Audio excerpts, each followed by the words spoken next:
Hello and welcome back to Exeter City, where we start our fourth campaign in the Premier League. It's probably also the quietest transfer window we've had so far, so it shouldn't take you all that long to get you caught up.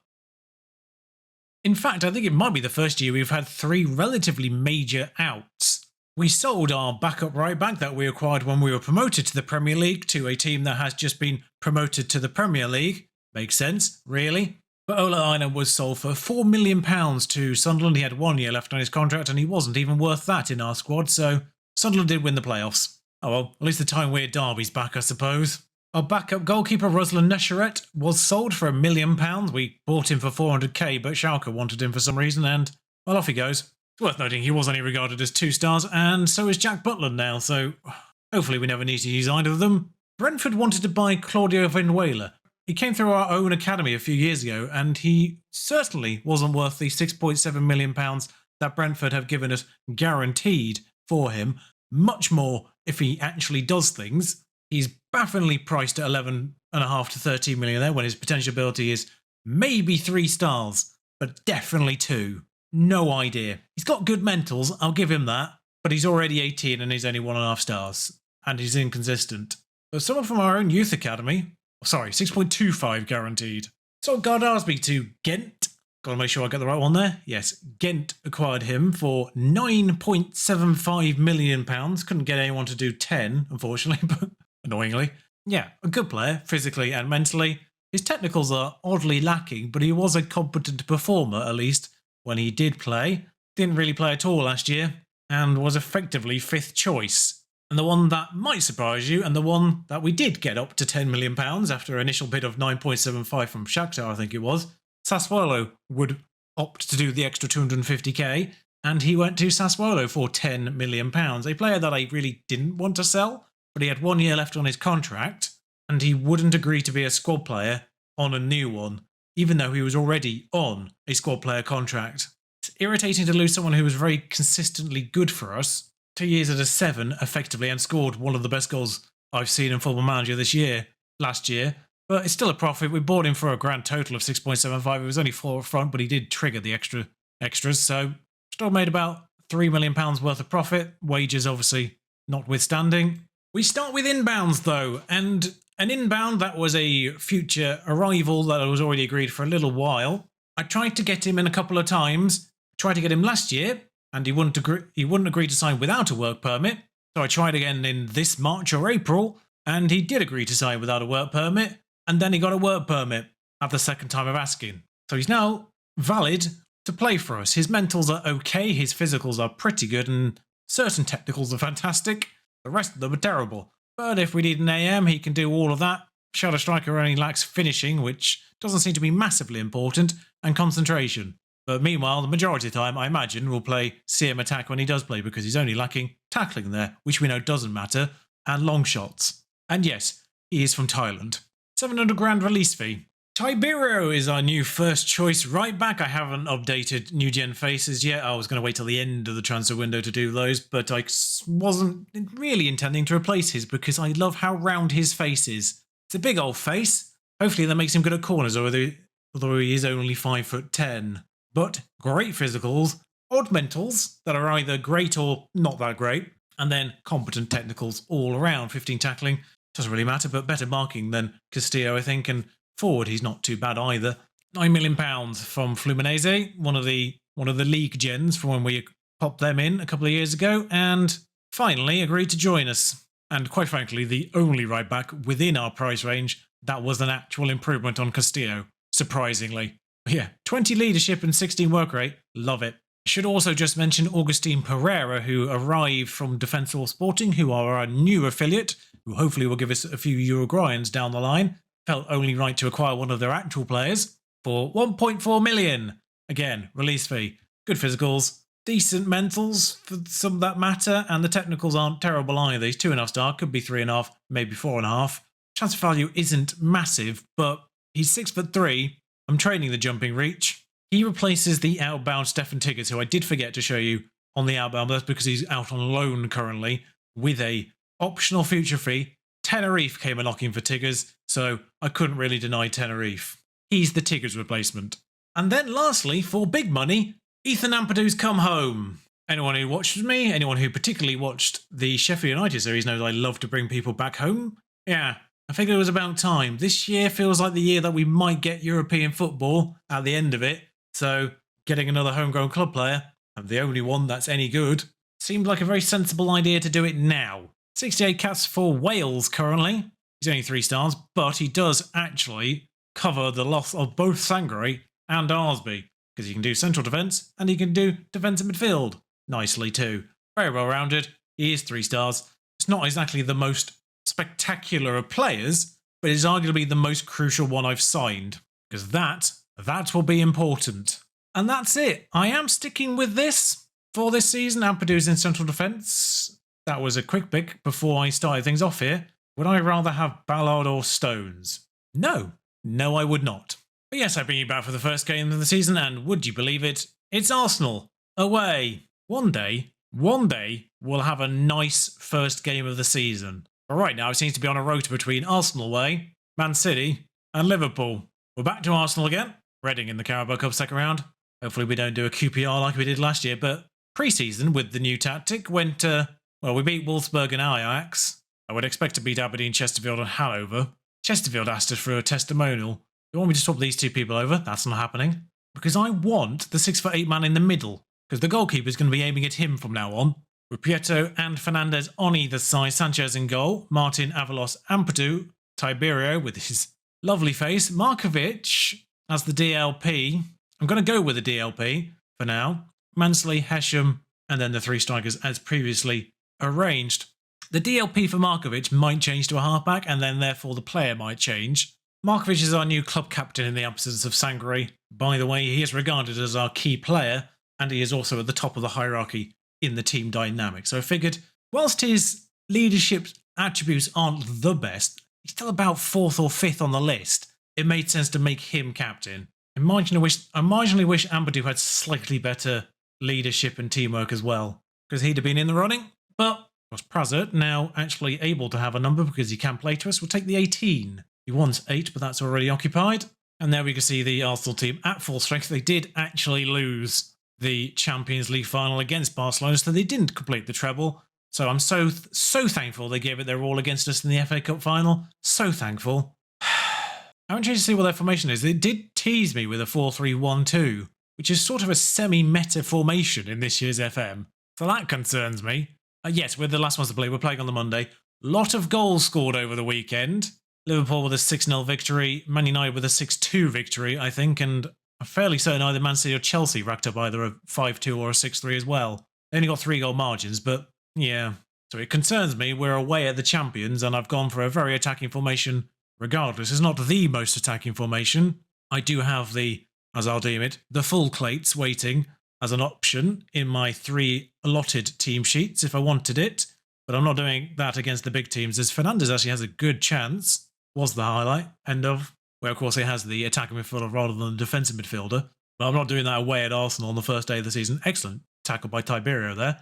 Zapata still playing. I really want to know how long it's going to take. Oh my god, Zinchenko is onside. I was originally going to say all on his own, but then I realised he was probably 9 miles offside, but apparently he wasn't. Oh, I see why he wasn't offside. That's unfortunate for Mauro Martin. But yeah, this transfer window has been a bit awkward because there's not really anyone I've wanted other than a right back. That was the one and only priority, really. And then with Sangare not agreeing to a contract that I would like, obviously replacing him became a priority too. So Tiberio and AMPADU are, how the hell did the defender not get to that ball before Smith Rowe? So AMPADU and Tiberio are the only 2 transfers I want to make. All other players that would markedly improve the team cost too much. How the hell did Avalos not get there? Avalos' speed is still a problem. What he offers in height is a problem. Is Zinchenko playing up front? Sorry, I've just been to... Oh, that's a good ball in. And Fernandez is clean through here. Prieto's clean through here. Mansley's clean through here. Blimey, we made a meal of that, but we got there in the end. 3 different people had clear-cut opportunities there just to have a shot on goal. Fernandez could have just taken that one forward. Prieto could have just taken that one forward. And then finally, it ends up Mansley's feet, who is also completely on his own. And he slides that one past Aaron Ramsdale. Got there in the end. Zinchenko is playing up front. What Aaron Martin takes over this ball with Fernandez, playing a nice 1-2 between them. Hesham on it again. Fernandez once more, almost acting like a winger at this stage. That's not a great ball in. We've got the ball back there, and Mansley's gone from okay, Baba Mansley. The one question mark player I had in this team was Baba Mansley, because he sort of doesn't do any role better than anyone else. He's not really a box-to-box. He's sort of more of a central midfielder, but Hesham's slightly worse as a box-to-box. And Hesham's left-footed as well. So, well, Smith throws in between our defenders again, which is unfortunate, but it's a thrilling first 2-all after 23 minutes, and we're seeing the result. Why have you not... When I want to kick it long, you do that. I mean, he's kicked it long eventually, and Fernandez is not on the end of that one. So yeah, whilst the three players at the top end of this pitch are sort of set up as a V shape with the tall man at the end of the V, of course, when it comes to long balls like that, Eduardo, despite being an advance forward, what on earth's going on here? We're moving around very nicely, and Prieto scored. Starters, you mean to go on Prieto? I almost want to do a supercut of his goals in the second half of last year, just because he scored so many in such a short amount of time. But what I was trying to say there is, whilst Carlos Eduardo is actually sort of at the end of the three, because the pressing forwards on the team sheet are a little bit recessed from him, when it comes to long balls forward, particularly from the goalkeeper, he's the one in the middle who then sets off those two running beyond him. So in theory, that might work at some point, but we've not seen it happen so far, and it's 3-2 to Exeter after 25 minutes. Whew, I'm almost thankful that 20 minutes has passed without much incident. Pieto's at the back post. It's a free kick. He's offside. I was got slightly confused why everything just stopped there. Well, it's a certainly more spirited performance than we've seen in previous first day games. Actually, I don't think we did too badly against Manchester City in that one. But yeah, we kind of collapsed against Arsenal in the first one, and definitely collapsed against Liverpool last year.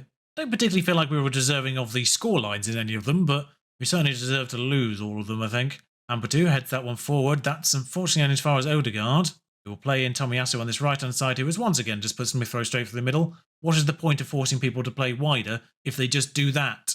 You're supposed to be a narrow defence. There's not supposed to be a gap between you to exploit like this time and time again. I swear to God, that's how he scored the second one as well. I can't tell you to defend any more narrowly. Carlos Eduardo near post, Prieto far post, how they both failed to score. Shades of Sekou Koita in the York save there, but thankfully it was two different players hitting two different parts of the woodwork. Prieto far post, that's not the man you want there.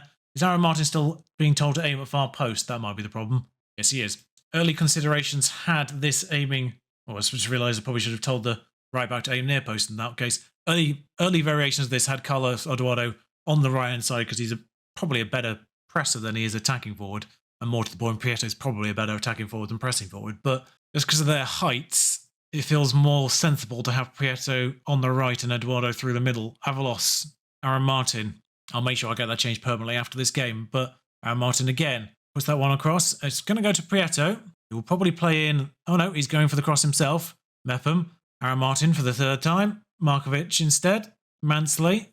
Hesham. Nice movement here. Plays in Fernandez for his first crack at goal.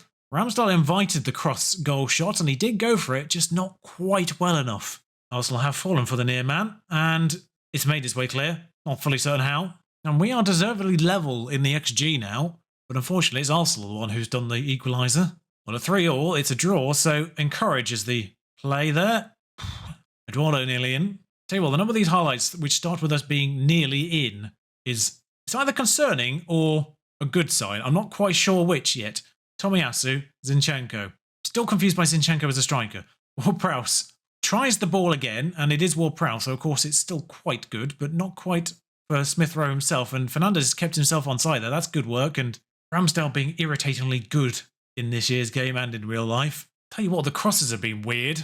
We've had 20 shots in this game. Well, if this is how we play against the champions away from home, I've got a good feeling about this going forward. Well, there's only 7 minutes of not even 7 minutes of regulation time, and the ball has been put in the net by Ciro Fernandez. I think his arms up when he ran away. I think it's onside. I keep forgetting Markovic is deep. I keep forgetting he's not really involved in things. Oh, it's actually a fantastic save by Ramsdale, point blank from Prieto. Just falls for Fernandez. I mean, we had one of those go against us recently, I remember that. But it is Markovic who is going to come off for Toussaint, I'm going to say. Hesham for Prazert, just to get him a few minutes. It's not going to be enough to get him a proper debut. And Tiberio, I'm going to make all three. Tiberio for Castillo.